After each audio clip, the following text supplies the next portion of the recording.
The alarm rings. You wake up, still half asleep, press the snooze button, and then roll over for those precious few more minutes of sleep.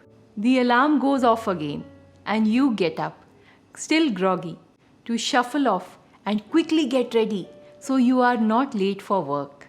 Sounds familiar? This is what a regular or average person does. Wake up and let the day take over. But do you want to be average? If you want to be like the top 5%, then you need to stop acting like the 95%. Most people aren't willing to wake up at 5 a.m. So if you are, you have a huge competitive advantage. Robin Sharma, the author of the book The 5 a.m. Club, says that a constructive, well-defined morning routine can be a major contributor to one's success. In this video, I will share some key concepts from Robin Sharma's book, along with my own experience as an early riser for past several years.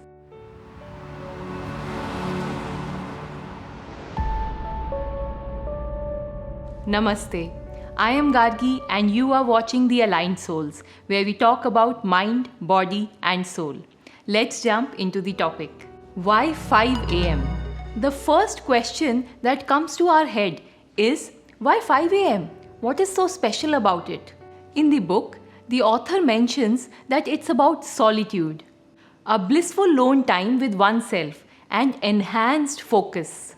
All of us have limited mental capacity or cognitive bandwidth, and throughout the day, our attention is split across multiple activities, be it work, news, meeting people, social media, kids, and so on. All of these consume bandwidth. And so, even before the day is over, we are already in a state where we cannot take in anything more. By constantly shifting our focus from one thing to another, we give nothing enough attention. But if we get up at 5 a.m., we have a golden opportunity to focus on one high-value activity without any distractions. There is a scientific logic behind this. This enhanced focus early in the day is because of the concept of transient hypofrontality. This basically means that at 5 a.m., you are well placed to achieve a state of flow in your thinking. That's because when you are enjoying a peaceful 5 a.m. start, the brain's prefrontal cortex, which handles rational thought, temporarily shuts down. So your tendency to analyze, stress, and worry about things is impaired. At the same time, the peace of daybreak stimulates the production of neurotransmitters, dopamine and serotonin. The result, you naturally enter the state of flow. That is, you are fully energized, focused, and enjoy the activity. Flow is the elite mindset that all top performers, from violinists to scientists, inhabit in their finest moments. So if you get up at 5 a.m., you will be more focused and more productive for the entire day. I was waking up pretty early, long before I read this book. Nevertheless, this book cemented my thoughts around the benefits of early rising even further. I personally love the silence and stillness of the mornings. I'm able to give complete focus to some important things that just cannot happen in the hustle and bustle of the day. By the time kids wake up, I'm done with my routine and off to a positive start. My habit of waking up early was influenced by my parents. They told me about the benefits of Brahm Muhurta in Ayurveda. The literal meaning is the time of Brahma, the pure consciousness. It is about 1.5 hours before sunrise. The rationale in Ayurveda is that we should synchronize with the rhythm of the sun. This time is considered best for meditation and self-analysis. There is a great shift in cosmic energy at this time, and it has a material impact on our mind and body. This time offers us the possibility to become Brahma, the creator of our life. Let's get back to the book. Robin Sharma then talks about 4 focuses of successful people. Capitalize on your talents.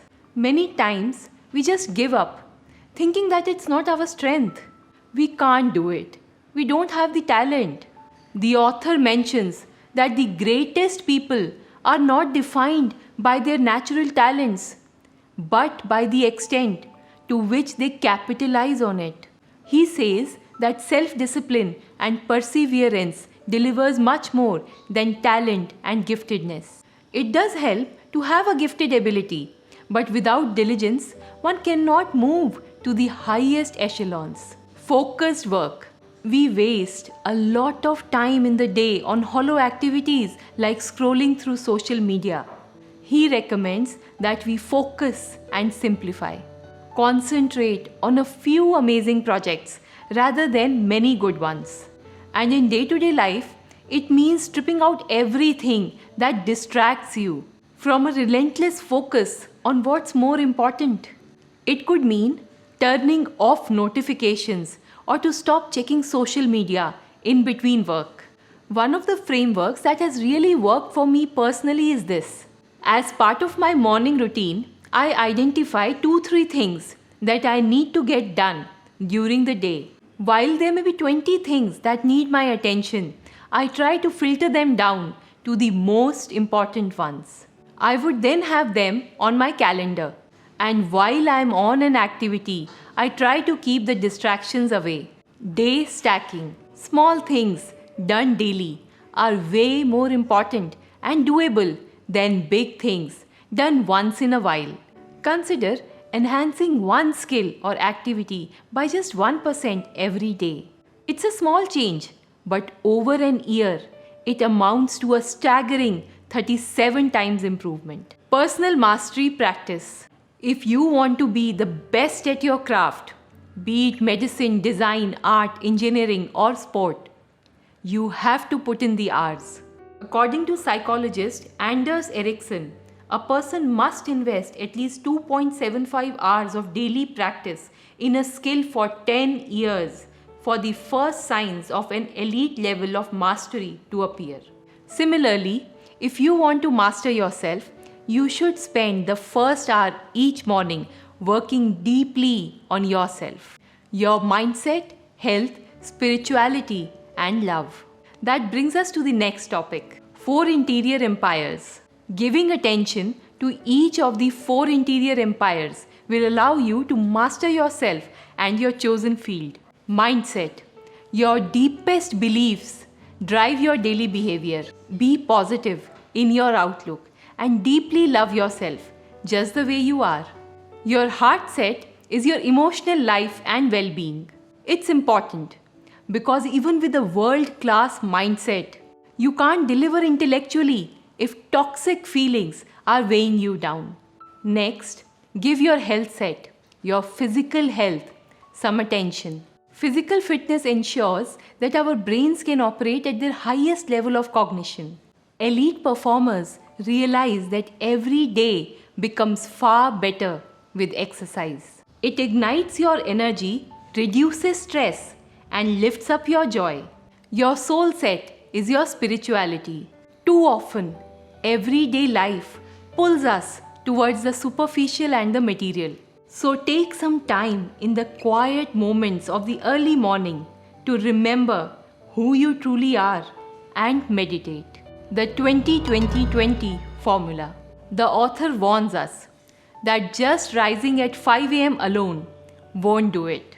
You could rise at 5 a.m. and waste an hour scanning social media and checking messages. He proposes a 20-20-20 formula that says you use 20 minutes to move, 20 minutes to reflect, and 20 minutes to grow. The first step is to move, to perform a vigorous exercise for 20 minutes. What's really important is to make yourself sweat. Sweat gets rid of cortisol, the stress hormone, and it generates a protein which repairs brain cells and accelerates the formation of new neural connections. Then, make 5:20 to 5:40 a.m. a time for reflection with a period of deep peace and solitude. Before the complexity of the day emerges, reflect on what is most important for you. Take a few minutes to meditate. I find gratitude meditations a great way to start the day. Check out this 9-minute gratitude meditation that I created. I have given the link in the description below. The author also talks about using this time to journal your thoughts, your ambitions, things you are grateful for, and your frustrations or disappointments. Doing so will help you understand your vision and let go of negative or toxic energies. Now it's time for the last 20 minutes of your first hour. Use these 20 minutes to learn. Study the lives of great achievers by reading their biographies. Learn about human psychology. Watch documentaries on innovation or listen to audiobooks about creating a business. One thing every successful person has in common is the love of learning. So there you have it, a perfect morning routine to make the hour your own and become a true member of the 5 a.m. club. Personally, I don't follow this to the letter, but I take these as the key ingredients to incorporate into my routine. For instance, I keep exercise and meditation for the mornings, but I tend to read later in the night, just before sleep. That way, I can give it 40 to 50 minutes. We all have our own nuances in life, and one fixed approach may not work for everyone. But I guess we should keep the essence of the 4 interior empires intact. Those are the 4 pillars, and we need to work on each one of them to have a complete and balanced life. Now we are down to the last section, and that is sleep. Research has shown that sleep is one of the key factors in predicting life expectancy. How we spend the last hour of our day is almost as important as how we spend the first. Our poor sleep is always competing with social media feeds, gaming, Netflix, and whatnot. These not only reduce sleeping hours but also affect its quality.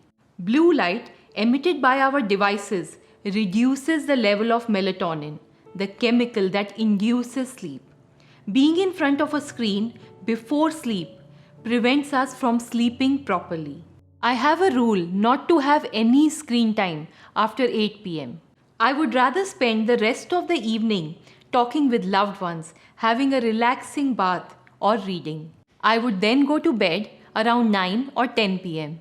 That way, I get a solid 7 to 8 hours of sleep before I wake up at 4 or 5 a.m. The author also talks about the fact that sleep isn't the only way to recharge.